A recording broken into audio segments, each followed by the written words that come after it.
Welcome to the deep dive.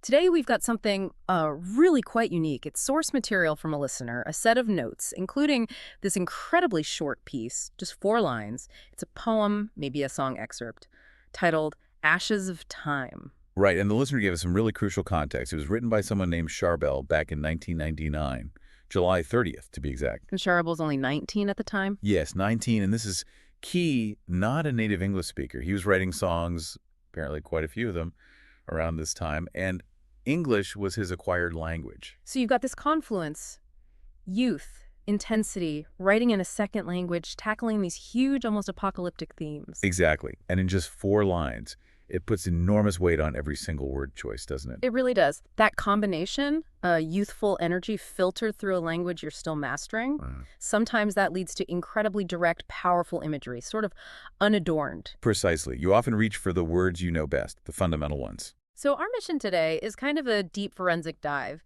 We want to unpack these 4 lines, look for the philosophy, the rhetorical moves, and what interpretations pop up when you think about a young writer grappling with the whole millennium thing back then. And we had to acknowledge that language constraint right up front. Writing songs in a second language often means relying on core vocabulary, universal stuff. The words you're sure about. Yeah. You're not focusing on subtle English idioms. Yeah. You're aiming for something bigger, maybe grandeur or finality, like you said. And that simplicity, that need for directness, can sometimes cut through the noise and hit on something really universal, really striking. Okay, so let's jump in. Section 1, setting the stage. And we have to start with that title, Ashes of Time. Wow. It's incredibly potent, isn't it? It hits you immediately. Yeah. What does that even mean, ashes of time? Well, it's not just saying time ended. It implies time was. Yeah. Like a substance, something physical that could burn. Consumed. Exactly, consumed. Yeah. And ashes are what's left after the burning, the residue, the consequence. So it's the gritty stuff left over when time itself is gone. Right, the final state. It sets a really specific, kind of bleak, philosophical tone from the get-go. Does it offer any hope, though? The whole phoenix from the ashes idea, rebirth. I'm not so sure, given the lines that follow. They feel so completely fatalistic. Yeah, they really do. If this was about rebirth, you'd expect some hint of creation or possibility at the end, maybe. But this, it feels like absolute finality. Time was consumed, the process is over, and all that's left are these ashes. Proof of loss. So the clarity you get from the ashes isn't hope, it's just the undeniable truth of what happened. I think so. Maybe even the curse of undeniable truth. There's no going back. Which leads us straight to that timestamp, July 30th, 1999. We can't ignore the year. Oh, absolutely not. 1999 is crucial context. You have to remember what that year felt like. The cusp of the new millennium. Exactly. And it wasn't just a calendar change people were thinking about. There was this huge wave of, millenarian fever globally. Yeah. End of the century anxiety, predictions, prophecies. Right, the Y2K bug. People genuinely thought computers crashing might send us back to the dark ages. That was the tangible technological fear, yeah. This sort of secular apocalypse. But it blended seamlessly with older religious ideas, mystical prophecies about the end times. So there was this feeling that massive forces, technology, fate, the cosmos were taking over, things were out of human control. Definitely. The cultural atmosphere was thick with this anticipation of, ultimate ends, final revelations, big changes. And Sharbell, at 19, writing this, he might not have been consciously trying to capture all of that, but the language he uses feels completely soaked in that spirit, doesn't it? It absolutely does. Whether he was channeling the global mood or just his own internal sense of things, the poem resonates with that feeling of impending, maybe inevitable doom. Okay, so let's bring the writer back in. Age 19. Ambitious writer, we know he wrote other songs using English as an acquired language. But the language here feels quite formal, structured. It does. Despite the potential constraints of writing in a second language, the choices feel deliberate, almost grand. Like he's reaching for something significant. I think so. Look at the core words. Stars, fire, lie, I, end. These are fundamental concepts, right? Yeah. They exist across cultures, carry immediate weight. Primal words, almost. Yeah. Highly visual, basic building blocks of meaning. By choosing these, maybe he's bypassing the need for more nuanced vocabulary he wasn't comfortable with and aiming straight for universal resonance. So the simplicity isn't a lack, it's a strategy to convey something profound directly. It could be. It feels like an attempt at, almost prophetic utterance. It's not casual writing. It's aiming for authority, maybe even a kind of biblical weight. Using the strongest, most basic words he has to express the biggest possible ideas. That's quite an engine for just 4 lines. It really is. Okay, let's move into the lines themselves. Section 2, the apocalyptic setting, lines 1 and 2. It starts immediately with the impossible, right? Line 1, when stars fall down from the sky. Yeah, talk about starting big. This isn't just an earthquake or a flood. This is cosmic. The whole universe is coming undone. Exactly. Think about what stars represented historically. Fixed points, divine order, navigation, constancy. If they are falling. Then the fundamental rules are gone. The fabric of reality is tearing. Right. It's the ultimate symbol of order collapsing. And metaphorically, you could read that as guiding principles failing too, couldn't you? Oh, definitely. Yeah. Like ideals, heroes, the certainties you navigate life by. Yeah. If those fall, what's left? Chaos, Yeah. presumably. And this imagery, it's classic apocalyptic literature, isn't it? From Revelation to ancient myths. The heavens have to be disturbed, often destroyed, before the big change happens on Earth. So the falling stars are the catalyst, the impossible event that kicks everything else off. If the cosmos breaks, the earthly realm doesn't stand a chance. Precisely. It establishes that the scale here is total, non-negotiable. And then immediately, line 2 follows up with the earthly consequence. And fire burns every wet and dry. This line is just, wow. Rhetorically brilliant, especially given the potential language constraint. That phrase, wet and dry. What's special about that? It's a figure of speech called a merism. You use 2 contrasting parts to represent the whole thing. Ah, okay. So instead of just saying fire burns everything, Which is a bit abstract, maybe weaker. he specifies wet and dry, which is tangible, concrete. And absolute. It means everything, every possible state of being. It's not just burning the dry wood and grass. It's burning the rivers, the oceans, the rains, life itself. Yes. It conveys totality, universality, in a really powerful physical way. Think of other merisms like search high and low means search everywhere, or lock, stock, and barrel means the whole thing. Wet and dry means every condition, every substance, nothing escapes. So the destruction is completely indiscriminate, all-consuming. Utterly. And the symbolism of fire itself. Fire can purify, right? Cleanse. Or it can just destroy, annihilate. And here, given it wet and dry, it feels much more like annihilation. Yeah. Purification usually implies some selection, burning away the bad stuff, leaving the good. But this fire takes everything. No mercy, no distinction. Exactly. It feels like an end, a full stop, not a cleansing reset. And look at the sequence. Stars fall, cosmic order fails, then fire burns everything. Earthly destruction is immediate and total. It's an uncompromising setup. There's also a rhythm to those first 2 lines, isn't there? Mostly simple, one-syllable words. When stars fall down from the sky and fire burns every wet and dry. It's very percussive. It is. Like a drum beat. Staccato. Declarative. It gives them force, urgency. Reinforces that inevitability we talked about. Yeah, it's not meandering description, it's assertion, hammering it home.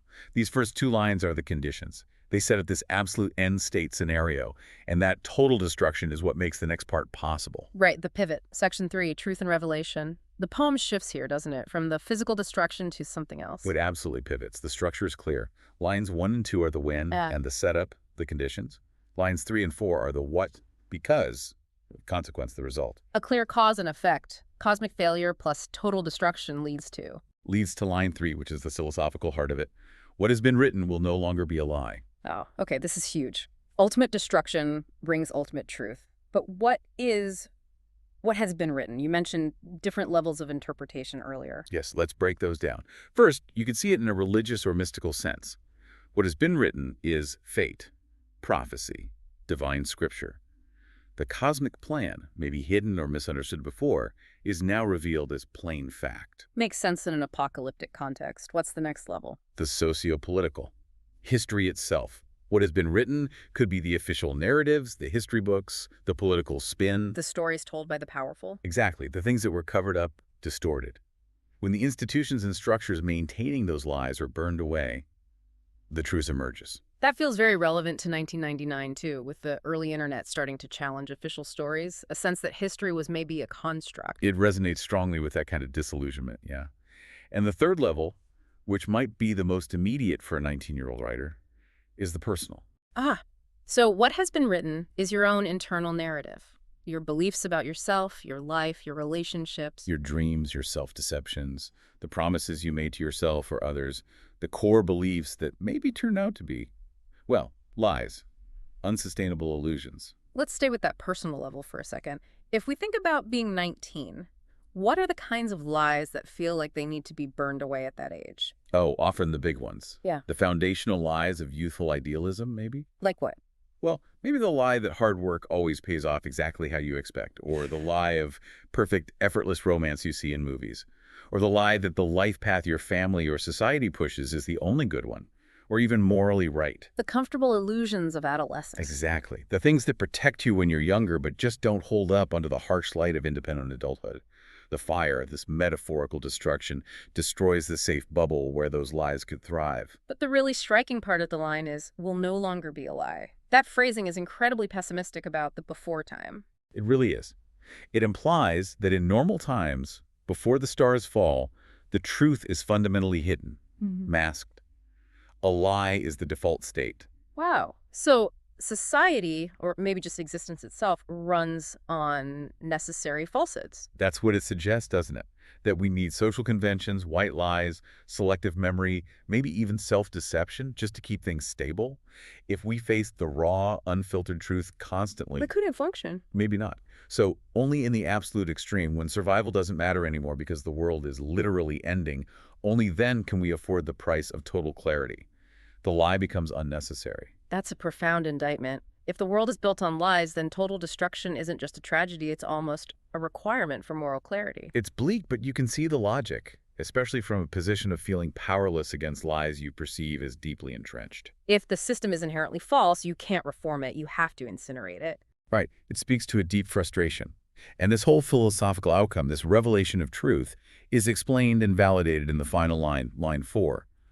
Because the end shall be seen by every eye. The reason the lie dissolves is because everyone sees the end, universal witnessing. Why is seeing so important? Not just knowing or believing. Seeing implies direct, undeniable evidence. Objective proof. No room for interpretation. Exactly. In our normal world, truth can be debated, spun, denied. It's often subjective. Sharbell's vision is that this final truth will be physically manifest, visually apparent to everyone at the same time. So it ends all ambiguity, all argument. The seeing makes it real and shared. It validates the truth through universal observation. And notice the wording again, shall be seen, not will be seen. Yeah, shall. It sounds more formal, almost archaic. Why that choice? Shall carries this weight of inevitability, mandate, ancient decree. Will just suggests future occurrence. Shall implies it's fated, required, like a legal judgment or biblical prophecy. It elevates the whole thing, makes it feel predestined. Absolutely. It reinforces that deterministic feel we've been talking about. The end isn't just probable, it's decreed. And Sharbell, perhaps by reaching for a simpler but more formal vocabulary word, hit on something rhetorically powerful. It locks in the idea that this outcome is inevitable, and the truth revealed will be universally visually confirmed. So the poem becomes less a personal reflection and more like a prophetic statement, intentional or not. That mandatory universal seeing is the final piece of the deterministic puzzle. It seals it. Okay, let's try to pull this all together now. Section 4, synthesis and deeper interpretation. If we look at all 4 lines, the overwhelming feeling is fate, determinism. Completely. It's a rigid chain of cause and effect. Stars fall, therefore fire burns, therefore lies end, because everyone sees. It's like a machine. Once the first gear turns, the whole sequence unfolds automatically. And where are humans? Absent. There's zero human agency. We're not causing this. We're not stopping it. We are purely passive witnesses to this cosmic law playing out. Which, again, connects back to that 1999 feeling, doesn't it? Feeling overwhelmed by forces bigger than us, technology, globalization, the weight of the millennium. It really captures that passive anxiety, that sense of watching something huge and potentially destructive unfold without having any control. Sharbell might be mapping his own feelings of powerlessness onto the biggest canvas imaginable, the entire cosmos. So, if this collapse is inevitable according to the poem's logic, let's revisit that core question. Why does truth need destruction? Why the fire? Why does everything have to burn? Well, in this worldview, maybe reform isn't enough. If the system itself, maybe time itself, as the title suggests, is fundamentally based on a lie. Then patching it up just creates a different lie. Perhaps. Maybe total annihilation is seen as the only way to get back to a clean slate, a ground zero from which real truth can emerge. It's the ultimate reset button. That feels like a very young perspective in a way, that all or nothing thinking. If it's flawed, destroy it completely. It can be, yeah. That sense of righteous disillusionment. If the world isn't perfect, its imperfections are so profound they require total demolition before anything true can be built. Okay, let's lean into that youthful perspective again. He's 19. This is a major transition age. Could this whole cosmic drama actually be a metaphor for something intensely personal? I think that's a really crucial way to read it, especially since these were song lyrics, potentially. Songs are often deeply personal, right? So Ashes of Time could be the ashes of his own youth, his adolescence. Exactly. The time spent living under the protection of childhood beliefs and assumptions that time is over, burned away. The destruction is the painful process of growing up. The stars falling are maybe childhood heroes, parental ideals, societal promises that turned out to be false. Could be. And the fire burning wet and dry is the overwhelming intensity of adult responsibility, complex choices, the loss of simple comforts. It consumes everything familiar. And what has been written will no longer be a lie. That's the moment of adult disillusionment. Seeing the world, and maybe yourself, without the comforting filters. That cold, hard realization of how things actually are. At 19, that can feel absolutely world-shattering. As big and terrifying as stars falling, Sharbell could be using these massive, universal symbols to articulate a profound internal transformation. Externalizing the internal crisis onto a cosmic scale. Yes.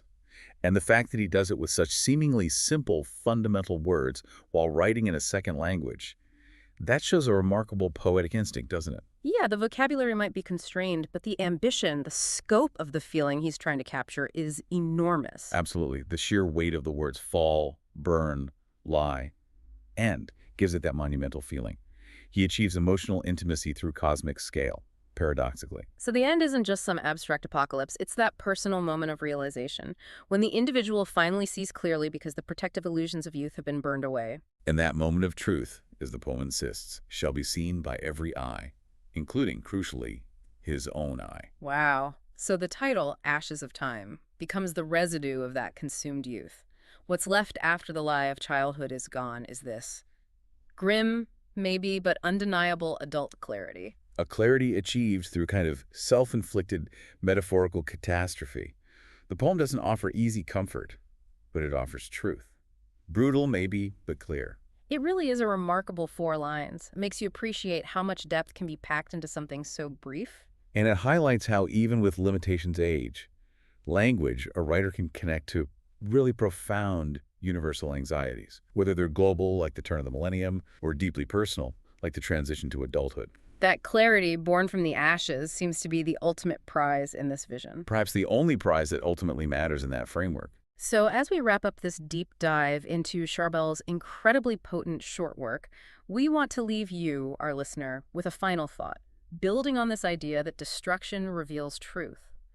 If Sharbell's vision suggests that universal truth requires something as drastic as cosmic collapse, what smaller, maybe more manageable fires might be necessary in your own life right now? Yeah, what comforting illusions, what assumptions, what perhaps necessary lies are you holding on to? What needs to be metaphorically burned away for you to achieve your own necessary, maybe difficult clarity? What internal structure, maybe built for comfort, is actually obscuring a truth you might be hesitant to see? It's a heavy question, definitely something to mull over.